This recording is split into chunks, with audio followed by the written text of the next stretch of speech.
everyone, and welcome back to the Real Lovers podcast, or should I say, a real spooky podcast during this month of spookiness and during the month of October. We were watching all the horror movies in the Letterboxd Top 250, and joining me for the first time to help me discuss this 1980 classic, The Shining, directed by Stanley Kubrick, is a first time appearance on the Real Lovers podcast. We have John DiGregorio.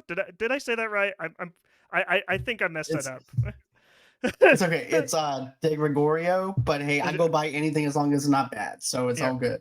yeah, and you run the YouTube channel Movie Lovers Unite and the podcast Movie Lovers Unite. John, welcome to the Real Lovers podcast. How you doing today? Thanks, man. It's good to be here. It's great to actually talk about Stanley Kubrick's movie. I'm excited to Hmm. talk to you about it and just review it. I had a really good time rewatching it again. So Hmm. yeah, Yeah, this was a first watch for me. For some reason, I have a lot of horror movies that I haven't really watched. So this is kind of like I've tried to do 31 days of horror and not not nowhere close to that at this I, point. Of like, hopefully I can tick off like quite a few. Like, are you doing 31 days of horror as well, or? I used to do 31 days, and then Hmm. it got too complex. So then Hmm. I was like, you know what? I'm just gonna choose 4 or 5 horror movies to review, and Hmm. that's it, because it got way too complex, because like you said, it is a hard thing to try to cover within Hmm. 31 days. So I was Yeah. like, you know what, I'm just going to make it easy on myself and not try to make it harder on myself. Yeah, I basically did the same thing. Like I started pretty late, or not late in the month. I started like October 6th, and I was just like, I'm just gonna watch as many horror movies, just tick off as many of these classic horror movies I had on my watch list that's been there forever. But that kind of leads us perfectly into our segment of last four watched. So, John, what are your last four watched? So I watched the Friday the 13th, the original Friday the 13th movie. Hmm. I've also watched the Saw movie from 2004, the original Saw, Hmm. which I've seen countless times. And then the third movie and everything, I went on ahead and I did something totally different. I ended up reviewing Beverly Hills Cop. So Oh wow. went from so basically I went from horror to comedy, and then I'm going back to horror tomorrow with Night of the Living Dead, and then after that it's gonna be Shaun of the Dead. Yeah, yeah. I love Shaun of the Dead. That's a great movie. Which Saw again? Did you said it was Saw 2 or Saw one from Saw 1? 2004. Yeah. That I think like, I've only seen the first one and the 10th one. The like Oh a, wow. lot, a lot of which is funny because I went into 10 without seeing anything like in between, which is kind of a trip, but it like I was able to get caught up a little bit. But That's good. I love that first Saw. It's like it's an absolute classic, and James Wan, like He's people one of that my listen to favorite. this people that listen to this podcast, they know that I'm just like he's one of my favorite directors, mainly because of Furious 7 and also Aquaman. And Malignant is probably one of my favorite horror movies of this current like decade. Uh, Mhm. but but yeah, um, Friday the 13th. I haven't. That's. I think I might actually watch that one this week, to be honest. Because. It's really good. It's of course doesn't have Jason in it or anything like that. And I'm not going to give anything away for you because I know it's your first time. Hmm. But I'm just going to say you're going to be in for a treat because of the fact that it has like a kind of a slow burn kind of feel to it. It also has like, I'm going to be real with you. Whenever I rewatched it, to me, to me though, it feels like an autobiography type of thing, with the way the camera angles actually focused in on the car when the girl's inside the car and you don't see the killer or anything. It Hmm. really feels like that you're in the car with them. It has like that Texas Chainsaw from the 1970s kind of feel to it. Hmm. Yeah. Which, speaking of that, I'll get into my last four watch because you just mentioned the first movie that I watched from this week, and that is the Texas Chainsaw Massacre. That was a first time watch for me, and yeah, I definitely had. I was kind of nervous like watching like this movie because I don't take gore very well. to be honest. Right. But the weird thing is like there was gore. I'm not saying that there like this movie isn't violent, but maybe it's just I hope it's just not like the way like my mental health is right now. But I thought it was kind of funny in a way. Like, am I weird or messed up for thinking that? No, because these people are really messed up in the head. Like the Hmm. Texas Chainsaw Massacre family within itself is really screwed up. Hmm. So yeah, I could definitely see why you would laugh at some of it because of how dark they actually are. Yeah, But did you watch the original one from the 1970s, or did you watch the remake?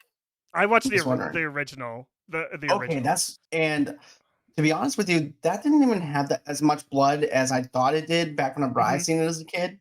Yeah. Because I think it's just this whole entire thing, and I mentioned this to Alex because we reviewed the very first Halloween movie too. That's another one Hmm. that I did on my watch, but it doesn't have that much blood or anything like that. It Hmm. has like very little blood and gore. But you know that one scene where the person's hung up on the hook, Hmm. and I was like, "Oh, it's so gross! It's so grotesque." And I'm thinking it's just the way that that scene's actually portrayed to actually look like that there's a lot of blood and gore when there isn't. I think it's just our own brain actually extending on that whole entire thing of our own subconscious of the fact that there's blood whenever it's really not. But I Yeah. like that. I like that though. I like that idea.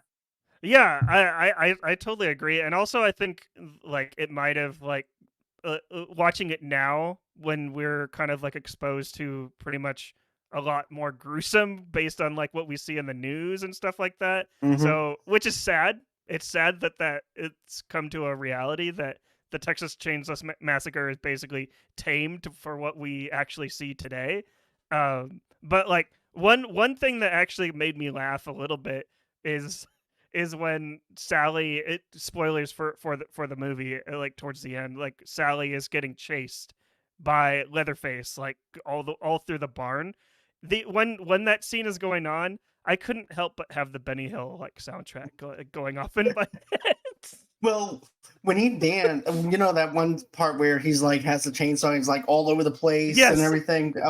Well, I actually ended up muting the original sound to it, and I edited it, and I put down Tina Turner's "I Want to Dance with Somebody." Oh my god. So yeah. And then that final shot too of Sally just like covered in blood and she's just like driving off like in the back of the truck. Just an iconic like Mhm. shot. It's I generally had a pretty good time with it. I'm really glad that I watched it. I don't think I'll ever revisit it. So It's like I yeah, like it, but not even on a once a year watch. It's like okay, yeah, I'm over and done. I pulled the band-aid off, kind of thing, right? yeah. And then I also exactly. And then I also kind of did like what you did, like watch a comedy like here and there. But I watched Scary Movie. I rewatched that for like I don't know how many times, but and uh Scary Movie, I forgot like how similar it is to the first Scream, to be honest. It How really how much is. how much they rip straight from Scream 1 and Scream 2. It's like I was actually pretty surprised, and I feel like it still holds up. I really like the first Scary Movie, and even the Scary Movie 2 as well. But that was always that was a fun watch. And then I went back into the horror after Scary Movie and watched Fresh for the first time. The Okay. Sebastian Stan and who was the girl in that? Shoot. To be honest with you, I Um, didn't see Fresh before, so that's one of the ones I haven't seen. oh, really? Okay. Yeah, I never seen Fresh. So, since you haven't seen Fresh, I'm not going to explain that much about it because I feel like uh, I knew the premise going in, and I kind of wish that I didn't, just because the way this movie kind of like folds in to itself and like Mhm. kind of like basically peels back like the layers. I thought it was absolutely brilliant, and like I wouldn't call it like a disgusting film, but there's definitely moments where I was kind of like like wincing and stuff like that. But fresh is like I don't want to be I don't want to like use like this term, but I found it pretty fresh, a fresh horror film to be honest. Um, but that Fresh is available on Hulu right now. It's a Hulu original. And then Okay. the last movie that I saw was Train to Busan for the first time. That's Um, a really good one. probably one of my favorite watches like of the week. I really had a really great time. Really great time with it. It's a really great zombie film from Korea. Is it a Korean? Yeah, it's like a Korean movie. Yeah, I've had a really great time with Train to Busan, but it also made me think about like I actually put out a poll here on my Instagram uh, about zombies, like whether people preferred slow zombies versus fast zombies, because there's fast zombies in Train to Busan, and I didn't really find the movie that scary, just because like when zombies are moving fast, it kind of especially like the way Train to Busan is edited, Right. it's edited more like an action movie. Like yeah, there's scary moments, but I wouldn't call it like a full on horror movie. It's and I It's feel like like when horror action, basically. Yes, and I feel like when zombies are slow, you kind of have like that tension there of like they could be anywhere. They don't make a much of a sound, and I don't know. Like so, I'll just reveal like the my poll that on my Instagram, and Okay. uh people think that fast zombies are more scary. So John, I have to ask you, like, would you do you find fast zombies or slow zombies more scary? I find fast ones a lot Mm-hmm. more scarier because of the Mm-hmm. fact that, let's say, for instance, you're on a with a sniper rifle, for example, right? And Mm-hmm. you're trying to shoot a zombie down. It's 10 times harder to come and shoot a zombie when it's coming at you versus Mm-hmm. it just standing there being kind of slow. Even when you're trying to take down a zombie, for instance, and it's a slow moving zombie, at least you have time to react. The fast pacing one, you don't have time to react. You actually have to just go on ahead and just shoot them, and that's it. You don't have time to do anything. Mm-hmm. Yeah, well, That's just the me. thing, yeah, I agree with that. I agree with that sentiment that you don't really have time to react. But Fast Zombies, at least from 28 Days Later and Train to Busan, they always usually travel in packs. Like you never really Hmm. see like a fast zombie like alone. Usually the slow zombie is like the zombies that you see, or the infected, quote unquote infected. I don't want to be flamed out in the comments for calling zombies infected.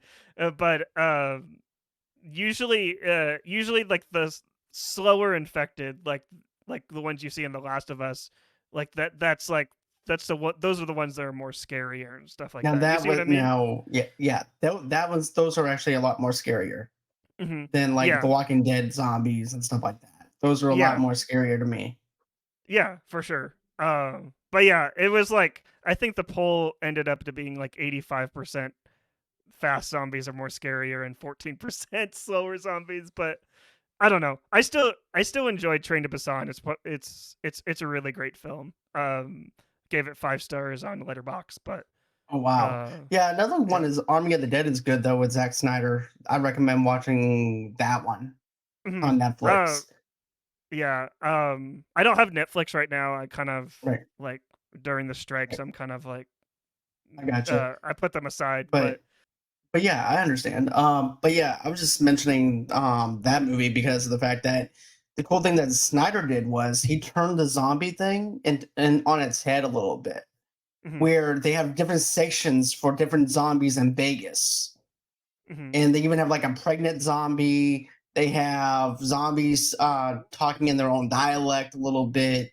It's a very different movie. I like the originality behind it versus it being the same old schnick over and over again. So I mhm. like the originality and the concept of it, of how what he Yeah. did. Yeah, and like kind of going back a little bit to to Basan to kind of like defend like fast zombies like and like the scare factor what the scare factor that they bring, especially in the movie, is that I love that Train to Busan felt claustrophobic. Like Oh yeah. you put like these fast moving zombies like on a train, and like just some of the shots in that where you have like all these zombies just running down like this really tiny aisleway, like on this train. Like it really was like terrifying on like a Right, whole because you nother don't have level. anywhere to move, you don't have anywhere to Hmm. go, so therefore you have no choice but to face off against these zombies. This is like basically to survive.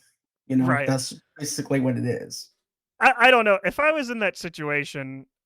I know no one would want to jump out of the train, but I don't want to be turned into an infected.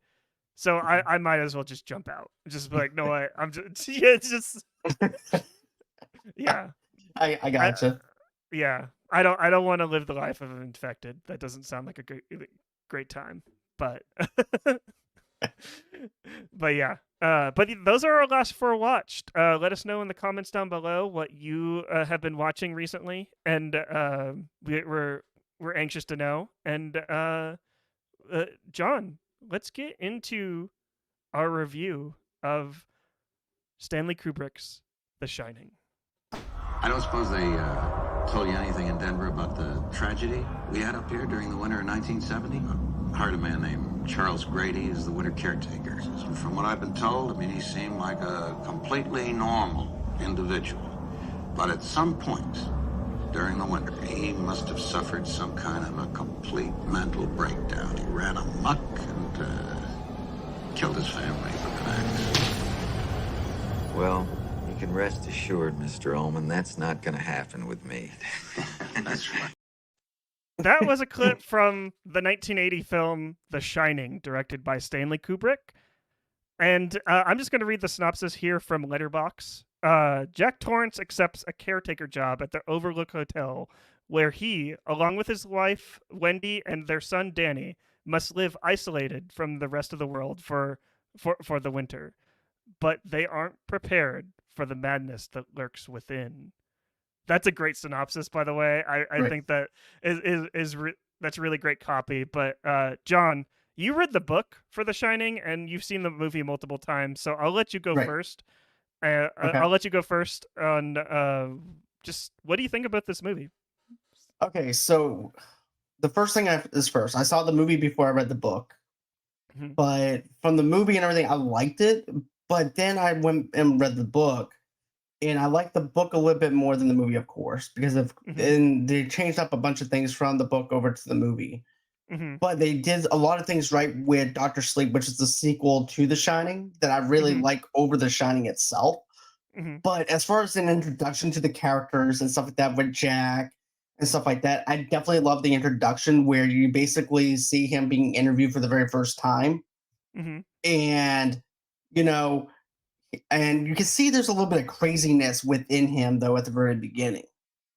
And one of the things that Stephen King had a problem with was the fact that he felt like in the movie itself that he was already turned up on that dial versus it being a more slower pace because it took him a while to get to that breaking point in the mhm, book. And they wish that they would have actually slowed it down a little bit more. But I can definitely see where he's talking about because, yeah, especially that one part where Jack is in the office with the interviewer and he goes, "Oh, trust me, it's not going to happen to me." And you can see that mhm, little bit of Jack Nicholson, the way his eyes are, where it's mhm. like, yeah, he can go crazy if he needs to go crazy. Right. And you can definitely tell that craziness is there. And he's also a recovering alcohol addict, though, too. Mhm. He's only been free of alcohol in 6 months. So, really, he's not even a year sober. So, going into a hotel, being isolated, may not have been the best decision of his life because of that. Yeah, and isn't I haven't read the book, but from the research that I did before, like before we started this recording, is Stephen King wrote this about his alcoholism, that about him recovering from his alcoholism, and it Right. was supposed to be a metaphor for that. And from what I hear, like the this what happened in the movie it just kind of stuck with that theme, and I totally agree with you because I thought that the like during the interview scene, it would have been nice to have him kind of like be kind of normal, and then when you get to the scene where he when Jack basically goes up to the bar for the first time, that's when he probably would have snapped back into like his bad ways because it would be a perfect metaphor for how alcohol can just turn the most turn like the most like nicest people into absolute monsters. But that's basically what Yes. I got from it, and I've kind of found that a little bit triggering, to be honest, because I kind of I don't want to go too much into it, but like I have known people that had people that abused alcohol like in their life, and like they were pretty abusive. I won't go too much into it like on this podcast because Right. this isn't the right space for that. But since I had like that kind of like that knowledge, it was kind of tough. It was very tough for me to watch. Like this is not like a breeze. Like this is a very disturbing No, movie to this is a watch. heavy movie. Mm-hmm.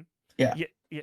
This is Go a ahead. heavy movie, but I will say this, like, if you're going through alcoholism and stuff like that, this might actually be something that maybe alcohol people that are addicted might can relate to try and stop Mm-hmm.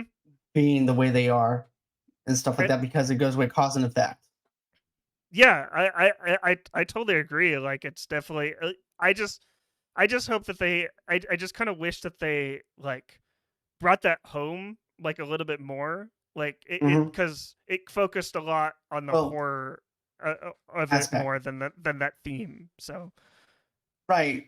I'm just going to give you an example of something real quick in the book. Like in the Mm-hmm. book, it goes into his days of working in the college as a college professor who's a writer, Mm-hmm. and basically him and his friend get drunk, and Jack accidentally hits something, and he thinks it might be a homeless person that he hit, but he's not Mm-hmm. 100% sure of what he hit, and that really bothered him Mm-hmm. and everything, and shook him up and stuff like that. Right. So that was another thing that happens in the book itself.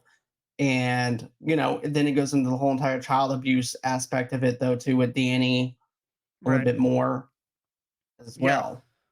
Yeah, and Stephen King has gone on record too that he doesn't like this version of The Shining. He says he hates it, like absolutely hates it. Yeah, like I said, the reason why he hates it so much is because of the introduction to Jack. He said that he felt Mm-hmm. like he was already turned up to a 9 instead of Mm-hmm. it just slowly building.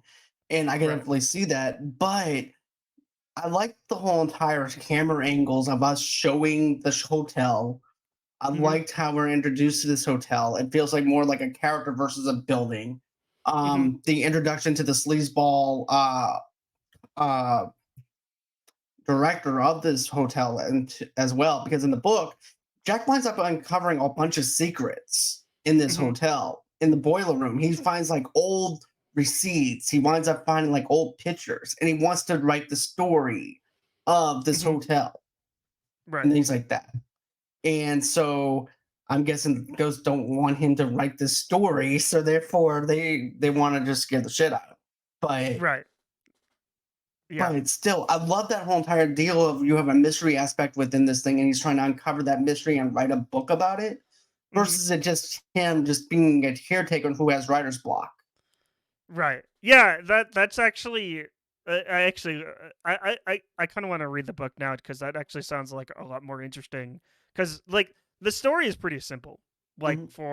for the movie. Like the movie, like you just said, like it's really he gets a job, he does the job, and then he abuses his family. It's like that's pretty much like the story of the movie The Shining. Like like from what you described, like the book, it just sounds like it just goes a lot more in depth, like of It the does. character of Jack Torrance. So. It really does. It goes into a Mm-hmm. deeper dive of Jack, deeper dive of how him and Wendy met. It even goes through his child abusive days of his father abusing him as an alcoholic, Mm-hmm. though, too. So he was also abused by his father Mm-hmm. And and that everything, kind of too. His mom. and that also kind of like they could have like illustrated how alcoholism can basically it's like I don't want to like it's nurtures like they pass it down like Right. that's the dangers of like of alcohol, and that's why I don't drink. So but and I hope that a lot of people get like the message from The Shining just to not drink just because of like, the monster that it turns you into. So Exactly. Yeah. But what did you think of the movie in itself, though, for your first time watching? That's what I want to know too. Oh, I absolutely loved it on an artistry level. I thought we talked about this like uh off the record about how Stanley Kubrick basically like invented like the Steadicam for The Shining, and how he like follows like Danny like on the tricycle. I loved like those shots of Danny riding the tricycle like like through like the hallways. Like I love pretty much like all of like the shots of Danny too, where it made the way everything was framed, it made everything look smaller, kind of like making like the child look bigger. I loved like that optical illusion I that get what you're Stanley saying. Kubrick played with. Yeah. It makes the set a little bit bigger in a sense hmm of looking into the eyes of how a child would look at it hmm because of how small. I get it because everything to a child is big. Yeah, exactly. I love I love like that technique that Stanley Kubrick used. And like a little fun fact that I saw like after the credits rolled for this movie is that apparently like the actor that played Danny, like he's only been in one movie, and that was this movie. And like Stanley Kubrick basically said like basically told like that actor that he wasn't in a horror movie because he didn't want to traumatize like the Scare. kid. It was supposed to be like a drama, and I felt like that gave like that kid gave like a more authentic performance. And the funny thing is like that actor now, he's no longer an actor, he's like an English teacher, which is Right. crazy. He has like one credit, and that's this movie. That's pretty funny though. Like an actor who it turned into an English teacher who happens, and then Jack is also an English hmm major and teacher too. So I think that's kind of hilarious. Full 'Cause, circle. yeah, the irony of it. But Right. I also like how we're introduced to Dick though for the first time though too in this hotel, and how Danny is basically, he has that shine, and he thought he was the only one. And I like how Dick is like, "What? You thought you were the only one? Just hmm how long have you had it?" And Danny's like, "I'm not supposed to tell anybody. Just look, you can talk to me." And finally, he confides in Dick, and that's what I like is the friendship between them two, because that's actually something that they captured good on the film as well, and of course it's in the book as well. But I wish they didn't kill him off hmm because he plays a key, like in the very beginning of the book of Dr. Sleep. Dick is still, he plays like a little short part in the prologue and everything, so Dick actually survives. Right. The Dick was the chef, right? Like the Right, executive chef that right, kind of had like that connection with Danny. yeah. Um, yeah. Um, yeah. I that was kind of like a weird like death for like it came out of nowhere, to be honest. And I felt like Stanley Kubrick just wanted to like have like Jack kill someone, so he was like, oh, might as well just kill this guy off, like uh, because he didn't want to kill a kid, and obviously he didn't want like to kill like the wife because that would just look bad. But uh, I generally had a pretty good time with it, other than like the whole like triggering stuff. I thought that it's definitely like one of the scariest movies I've ever seen, and even like Especially that maze. Yeah. yeah, the maze it was an absolute trip. I can't even imagine what it was like filming like in inside that maze, and just that kid must have been just terrified. I know he didn't know he was filming a horror movie, but Right. that just like I can't, especially with just the way Jack Nicholson. It like did he get an Oscar for this? It, Not for this one, I don't think. it, I don't know. He's definitely uh just having like I don't know. He's having a moment for sure. I'm just like I'm not really the biggest fan of method acting, but Jack Nicholson definitely like he turned it on like a whole another level. This is probably one of his better performances. Let's see here. I know. Oh, get this. Okay, One Flew Over the Cuckoo's Nest. He won the Academy Award for that one. Mm-hmm. So that's actually hands down best movie that he's done aside from The Shining Mm-hmm. and stuff. That's But still on my watch list. I'm gonna tell you, I watched it for the first time a couple of years ago for Mental Health Month, and I Mm-hmm. really enjoyed it. I definitely recommend it. Watching it at least one time because Yeah. it's a heavy movie, but it's good. Mm-hmm. But back to what you were saying about the maze, though, man. Like Mm-hmm. I could imagine Danny being in that maze with his mother at first, just having a good time, and then him having to try to survive in that maze in that freezing ass cold Right. while Jack is over there trying to kill him. That is the most, Right. and then him trying to cover up his tracks with the snow and everything is definitely a great survival move Mm-hmm. and stuff like that. And thinking on his feet while this man is trying to kill you with an axe. That Yeah. that was scary. Yeah. So super scary. And I know this film was like this is the product of the 80s, like for sure. And I feel like if this movie was made today, that kid is definitely going to therapy. It's he's definitely got a subscription to BetterHelp. This podcast is not Definitely, sponsored by he needs more BetterHelp. than better help. Yeah, yeah, he's gonna. Even better help is like, look, man, you got a lot of issues. Look, we're gonna recommend you to this therapist. We're trying just to help you with your goals. We're not here for this. Yeah, Right. and I feel like kind of like going on to that. That's the kind of the one thing that like when this movie first starts and like Dan like it's revealed that Danny can like hear like these voices and see like these like spirits. This is the one problem that I had with like the movie. Like one of the few problems that I had with the movie is I don't like it like in horror movies especially when they kind of like paint like the child character like oh the child can see something and hear stuff that see stuff that we can't see. So he's definitely weird. He needs help. And I feel like that also was very triggering to me, especially like the way they kind of like coded it. It made it kind of seem like the kid had special needs, and that was kind of like an issue that I had just because I know that like the kid doesn't have special needs, but just the way Right. I gotcha. it was coded, it kind of rubbed me the wrong way a little bit. But I gotcha.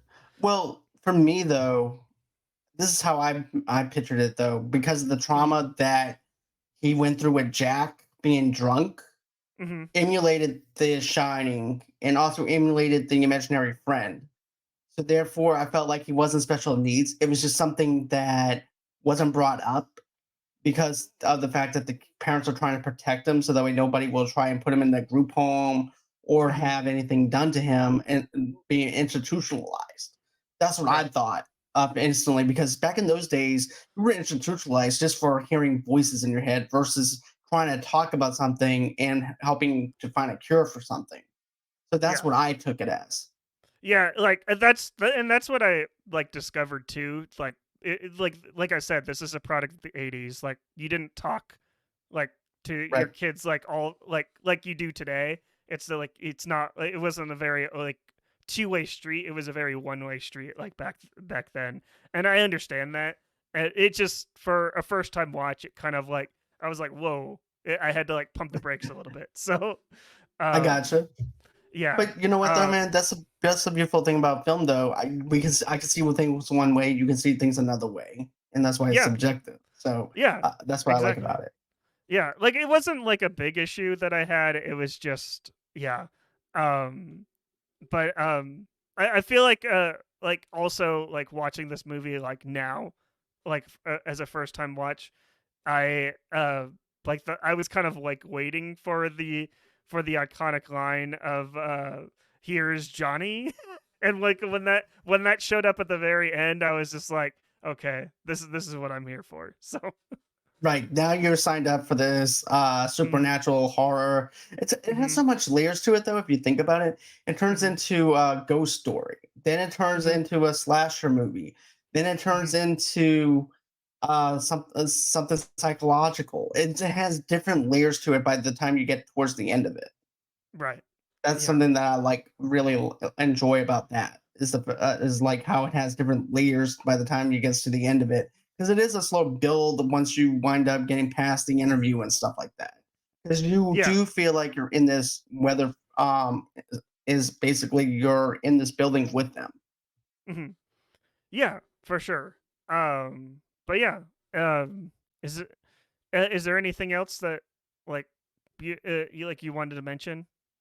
Like, Well, if you're wanting me to talk more about the book, I can do that too.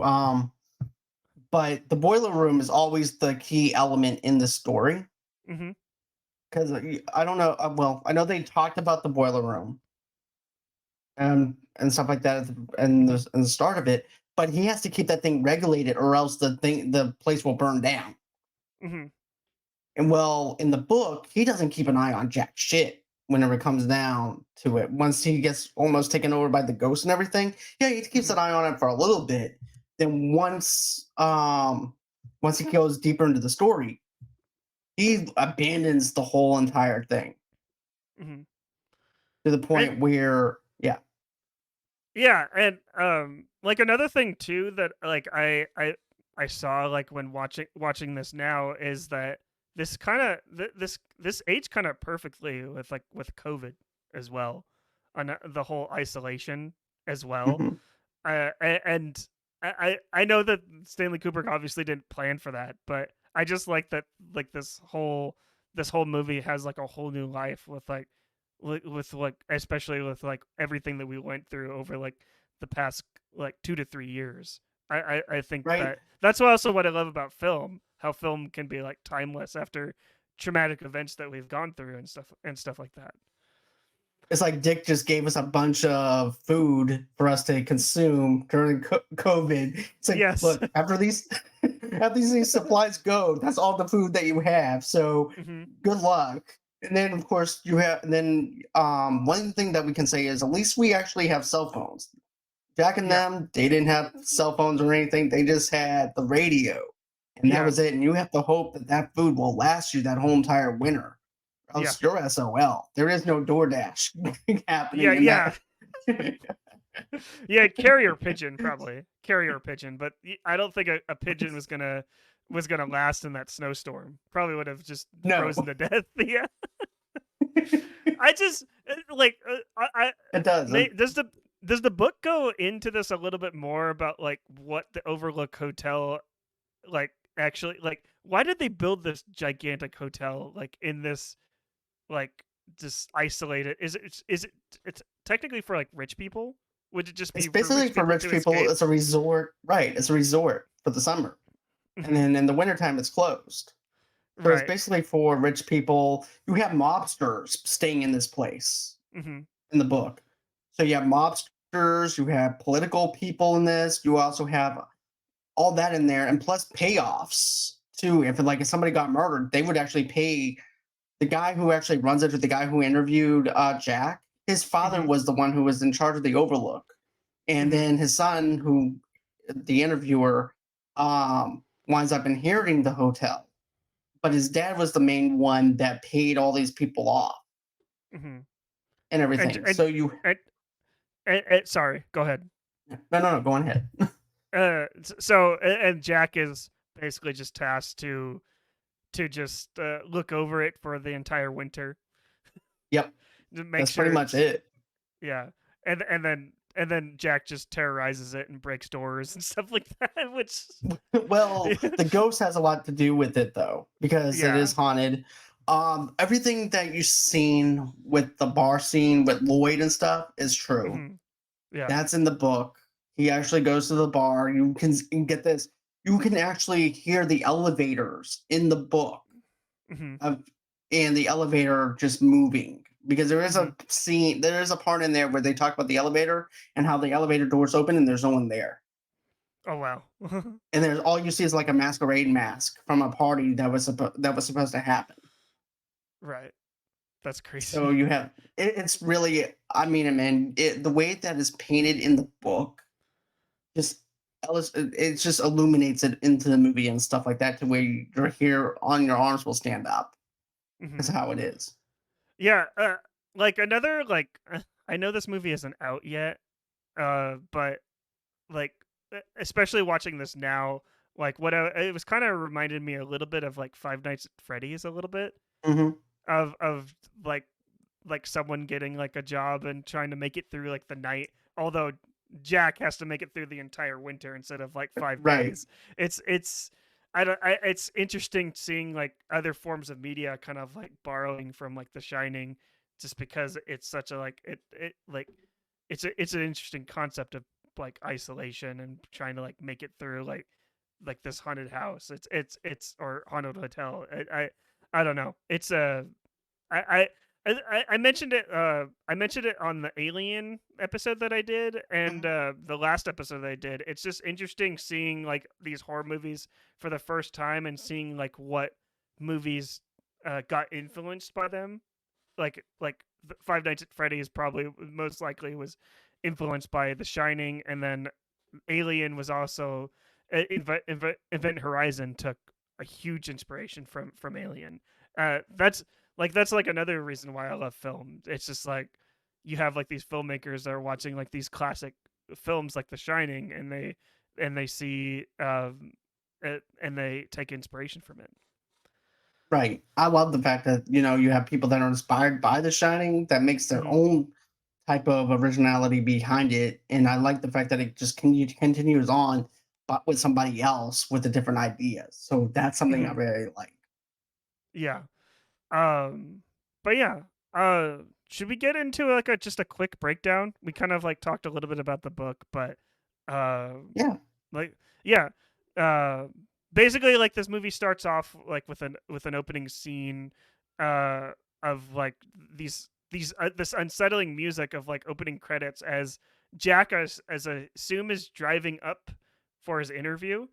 What did you think about like this opening scene of of The Shining? I thought it was super unsettling, especially with like the music. Like It's that's one thing that I loved about The Shining like the most is the music is just on point. It's like it reminded me about it reminded me like a children's music box, but kind of like altered to make it sound. That's what made it feel unsettling.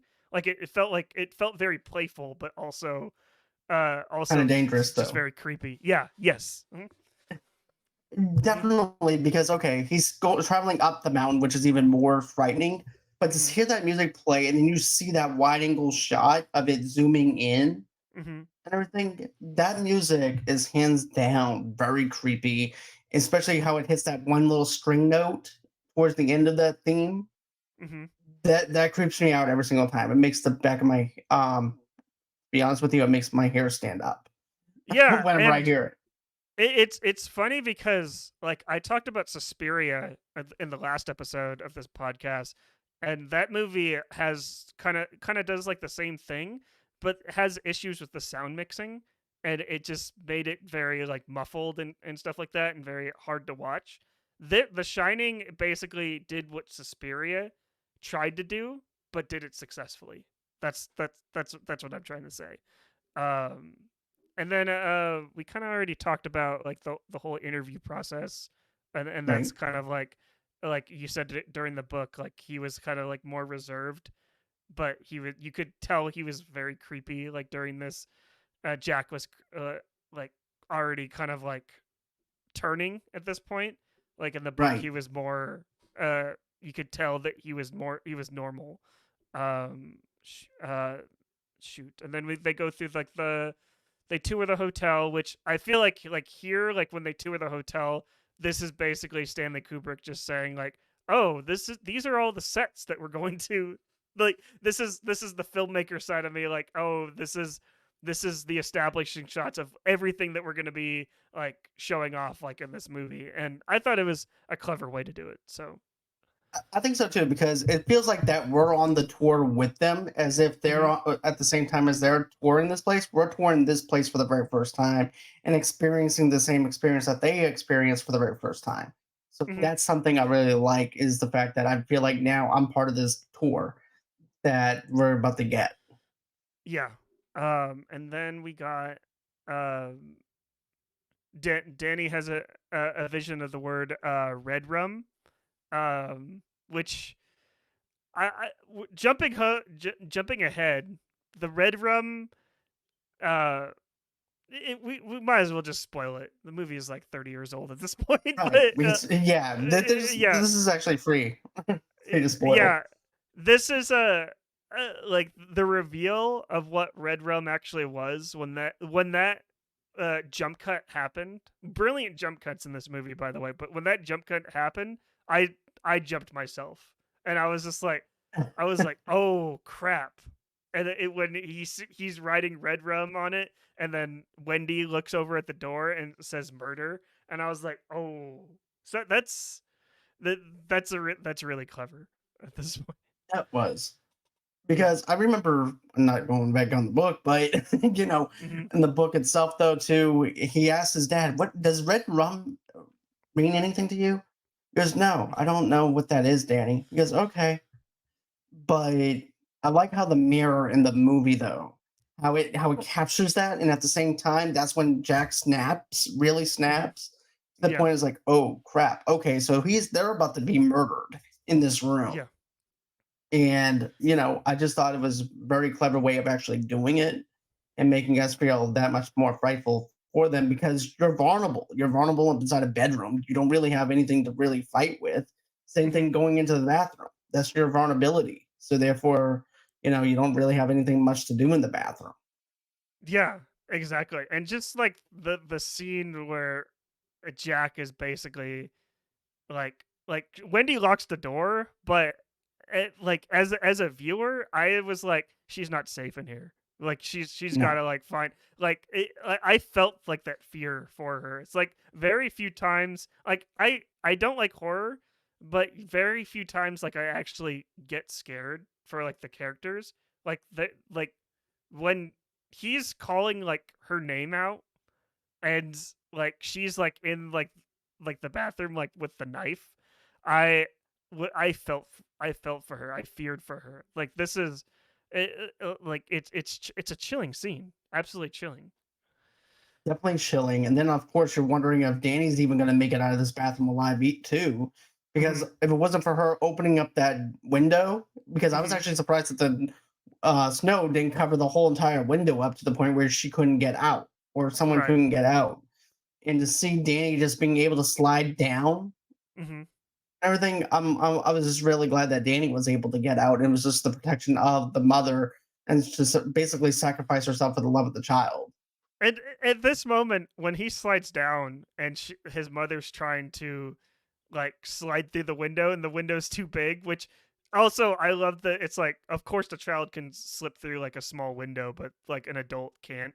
Like I kind of like what they did there, but if I'm the kid, I would climb back up like that mountain and like help pull his mother out like it's like if you like this is a traumatic situation for both of them. It's just like I understand he's just a kid, but I kept on thinking in my head like why can't he just climb up and just like pull his mom out? So I, I was thinking too, like maybe with the being the snow and everything, that he would just mhm. fall right back down again because it looked like it was pretty slick going down Yeah, versus going up. you So make that it was also another you make it work when you're getting chased by a serial killer. So exactly. an alcoholic serial killer. So not trying to be cynical, but I'm just like, Right, I yeah, gotcha. I you gotcha. make it work. You make it work. Next is it's kind of a little bit out of order, but we get the scene uh as Jack is descending into madness. He's working on a writing project, and this is like where he's writing the iconic line "All work and no play makes Jack a dull boy," which uh, does did they explain this a little bit more in the book, John? No, Like not really. what is it? Just like Jack likes just being repetitive and stuff like that, or just like he likes. This is something where I didn't have issues with it. It just I was very confused by it. Where is it just It's just supposed to be a creepy I scene? it's a creepy scene, but also too, it's in the book. It is in the book, but it Hmm. doesn't explain why he's running it the way he is. So I took it as the fact that he has cabin fever to the Hmm. point where he's breaking, and Hmm. therefore he's running out of ideas. He has writer's block, so he's just writing the whole thing down. Yeah. And plus, these ghosts, right? These ghosts also don't want him to write that story either. Right. So he's just kind of just repeating like the same thought that he's always had. So I just like when I have writer's block, I usually just don't write anything down. So I couldn't relate. I couldn't relate. But well, Jack wrote a whole novel on yes, on that. Right. Wrote a whole novel of just like those three, like that, just that one sentence. But I would be pissed off if I bought like a Jack Torrance novel and it says all work and no play makes Jack a dull boy, and that's all I got was just pages of that. Right. 1-star review on Amazon. Worst time ever. Don't recommend. Well, like in the 80s, we didn't have Amazon. We would have but still. What would be the equivalent? Shoot, it would be like a. You wouldn't.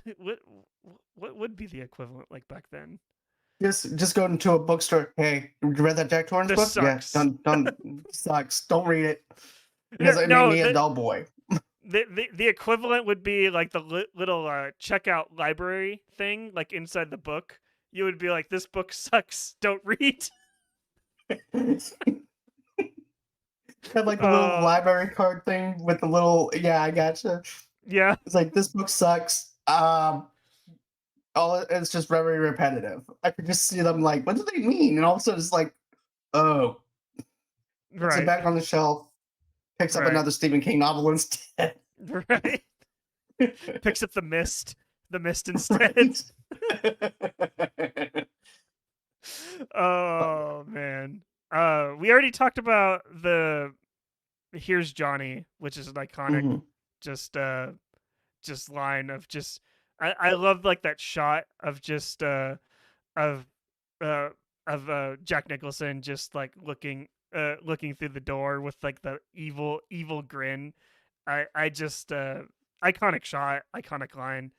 The elevator of blood, just like that's also another iconic shot like in this movie of just it's very creepy. I love the elevators. Yeah. No. Yeah. That seems like a Kubrick shot. That seems like a Kubrick thing for him. I think it's to build the tension on the level of the madness that Jack is. Mm-hmm. And once that tension is released, that's all the blood that's in the elevator. I think that's what it is. I think it's just to release the climax of it and realizing now he's not just halfway there, he's all the way there. Crazy now. Yeah. And then we already talked about the maze, with how creepy that was. Right. Yeah. Shoot. And then is there anything that do you have any more final thoughts on The Shining? Well, let's see here. Okay, so there's a couple of things here, okay? Mm-hmm. So he doesn't die in the book. I'm just gonna say he dies in a completely different way in the book, and Jack. It gives him a lot more. I'm not gonna spoil it for you because you want to read it, but I will say this: and the listeners Jack. What's that? And the listeners want to read it as well. So right. So I'm not gonna spoil it, but I will say this: you wind up seeing the love that he has for his child by the end of the book and everything, to the point where he makes some decisions to help himself and help his child. That's all I'm going to say as far as that goes, but he dies a different way.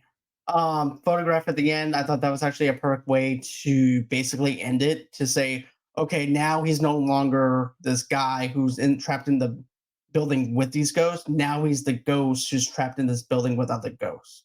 Mm-hmm. And well, now he's and kind of like it goes back to like what I said, like that the drink basically turned him into the ghost that was haunting him.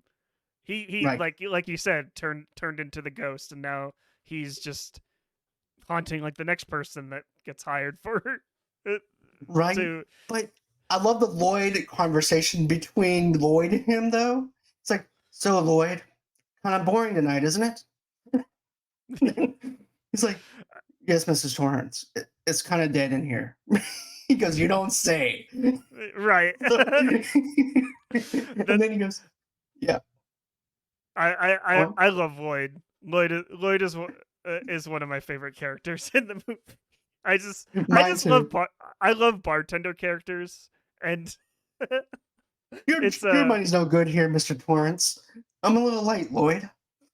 He goes, it's okay. I love it. Me too. But yeah, my final thoughts on this movie is that it's like it's a very disturbing watch. I don't necessarily recommend it, but in a way I do, just because it's so artfully done. It's it's a kind of it's a beautiful like metaphor about how alcohol is a terrible drink and turns people into just absolute monsters. And any movie that has like that theme, or any book that has that theme, I do want to endorse, just because I've seen like the dark side of people come like after like a few drinks, and Mhm. I hope people that do have like that dark side come out, see like this movie, and they take it they take the right things like from it, of like, hey, maybe I should maybe I should take a step back and stuff like that. And I appreciate any movie that can do that. But we all know the way movies are, people get like the wrong thing, take the wrong things Right. from uh uh, take the wrong things from the movie, just like a Fight Club. But yeah. We're not supposed to be talking about that, though. Yeah. We're not supposed to, we're not Exactly. supposed to talk about Fight Club. Yeah. Just Oh kidding. yeah. That's right. I just now got that joke. It's all right. It's all right. I'm just I'll kidding keep it with you. in. I'll keep that in. But you know, man, I really am glad I rewatched it again. I did a review on it a couple of years ago, with me and one of my other indie writers and stuff like that too. Hmm. But yeah, I'm glad that I went back and rewatched it after all this time.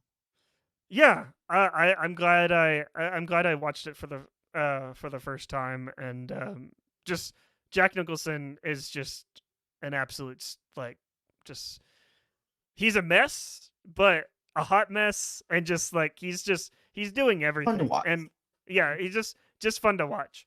But yeah, that's been our talk. That's been our talk and breakdown, just talking about The Shining, like the book.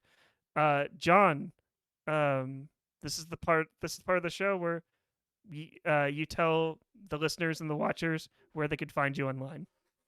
So you guys can go in and follow me on Movie Lovers Unite on YouTube, of course, on our audio podcast as well. Give us a 5-star review on over there if you guys want to.